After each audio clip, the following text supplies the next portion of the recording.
Kimin rüyası bu amk?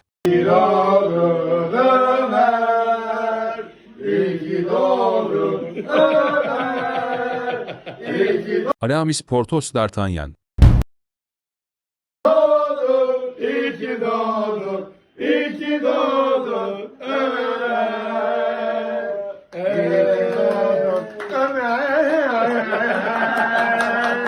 Dayının içinden Sibelcan çıktı. Şöyle bir ortama ihtiyacım var, doğal antidepresan.